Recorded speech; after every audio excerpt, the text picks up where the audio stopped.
I think Doug Emhoff is a little weird. And I think it's kind of weird to cheat on your wife with your children's babysitter that's more than half your age or less than half your age. And you try to cover it up by pretty much intimidating the young girl into getting an abortion so that no one finds out about the affair because you got her pregnant. And I think that's kind of weird. Yeah. That's their whole fucking slogan, is that Republicans are weird. Trump is weird, weird, weird, weird. That's like the word that they fucking keep swinging around. They don't have... The Harris campaign still has no actual policy proposals. And it's what? Less than 3 months from Election Day at this point? You know, they're just hoping... They're doing the whole basement routine that Biden did.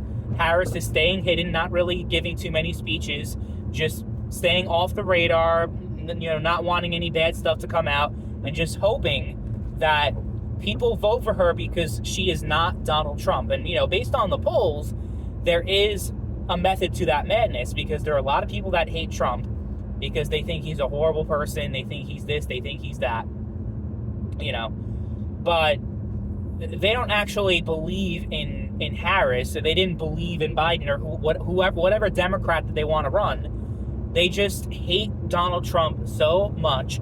A lot of it is irrational hate, if you ask me. Not saying that Trump is a perfect man by any stretch of the imagination, but he was a pretty damn good president. Even though he never knew when to shut the fuck up, that's his biggest fucking problem. I will admit that too. But, man, I just love it when Democrats, you know, they act like they're the bastions of morality, and then, you know, they're such virtuous people, and Republicans are these evil scumbags that have no moral character whatsoever. And then all this shit comes out about Harris's husband, the second gentleman of the United States. Not very gentlemanly behavior, if you ask me. And then I think I saw... I don't really watch his content anymore, but I used to be big on him back in the day, like especially during the 2016 election. Styx Hexenhammer, if you guys are familiar with him. He's like a pretty right-wing dude. Definitely on the conspiratorial side, though he's toned it down a lot, not because he doesn't believe in a lot of crazy shit, but because he doesn't want to get banned from YouTube because they've really cracked down on that shit. But he said, like, it's not a big deal about the affair. Stop talking about it, because if you talk about it, then, you know, you could talk about all the stuff that Trump was accused of doing and all that stuff. But it's more of like, it's not trying to say Trump is great and Emhoff is a horrible person. It's more like you're saying how disqualifying it is and how horrible it is of the shit that Trump's done, while the shit that Harris's husband has done it is no better. Like, if you're going to look at it objectively, it might actually be worse. So, yeah, I just think it's funny. And they're fucking kicking and squirming right now. I've seen all the excuses in the book. One thing is that, well, Emhoff isn't running for president, Harris is running for president. But it really says a lot, like, you know, to be involved with a man like that. That's one thing. And the second thing is, and, you know, we also won't talk about her history about how her career got started. That's another conversation for another day.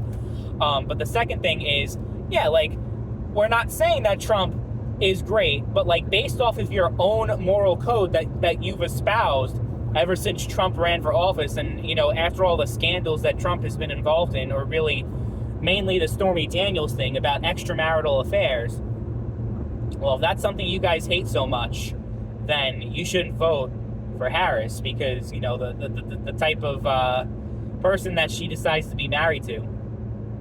I remember, I think one of the funnier examples of this, of, you know, Democrats' own moral grandstanding biting them in the ass. There was a guy by the name of Cal Cunningham. I don't know if you guys remember him. He was a Democrat running for the Senate in North Carolina, running against Tom Tillis. I believe the election took place in 2018, or it could have been 2020. I could have the years wrong. I think it may have been 2020.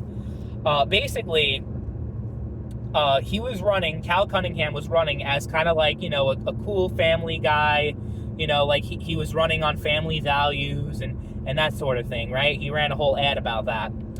And then maybe it was like 3 weeks before the election took place that these revelations came out, and, you know, it was an October surprise. one of those, where the opposition has a story that's like damning against the other candidate, but they save it until like right before the election. Well, it worked because, they came out with a bunch of stuff about how he had an affair, cheating on his wife, the family man, Cal Cunningham. And it got so bad, like eventually, that his wife left him and filed for divorce. And it was a recent thing too. It's not even something that happened like 10 years prior or 20 years prior.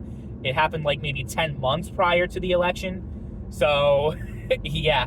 And I'm not even necessarily saying like, oh, like Bill Clinton taking a blowjob in the Oval Office, the oral office. I really don't give a shit about that kind of stuff. And I understand, like, what Six was saying is that, like, you really shouldn't talk about stuff like that because it's like, who the hell cares? Like, the whole impeachment thing against Bill Clinton bit the Republicans in the ass. But it's more like, if they fling shit at Republicans, Republicans have the right to fling it right back at them. Because they're talking about all the morality and all that kind of thing. And yeah, that's why Cal Cunningham lost, is mainly because of that affair coming out of the woodworks and, the public knowing about it. And of course, there are a lot of people that, they think if a Democrat does it, it's fine. There's no reason to be outraged, no reason to be appalled, or, to say anything because it's better than voting for a Republican. But it's like, you do realize, like, the same logic that you use is the same logic Republicans use, like if their candidate is caught in something. Like, God, Roy Moore, the fucking pedophile. What was it? Like, he lost that election to the Democrat, but it was by a razor-thin margin. It was, like, really, really, really, really, really close. Like, scary close. So the Democrat barely won. It was in Alabama, to be fair, so you don't expect a Democrat to ever win in Alabama. But it just shows, like, partisanship comes above everything else. And then Bob Menendez, he turned out to be a complete fucking scumbag, but there was shit about him back then in 2018, and he lost... he won. The Republican lost because they're like, people in New Jersey are like, well, it's still better than voting for a Republican. So, the whole moral grandstanding thing is really the thing that people need to stop doing, because either you're all in on that or you're not.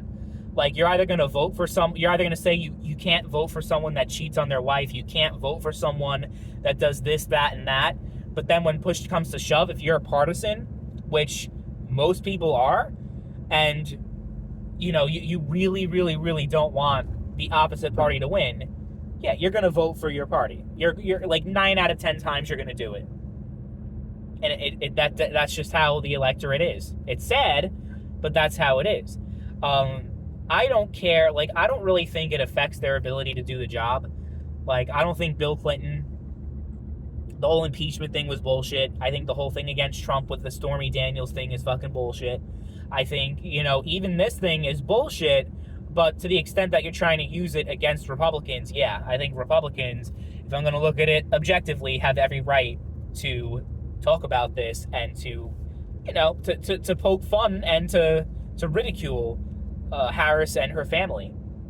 As fucked up as it is, you can say whatever you want about it, but that's how politics are. And stuff like that, it gets weaponized, and a lot of the times that's how elections are won.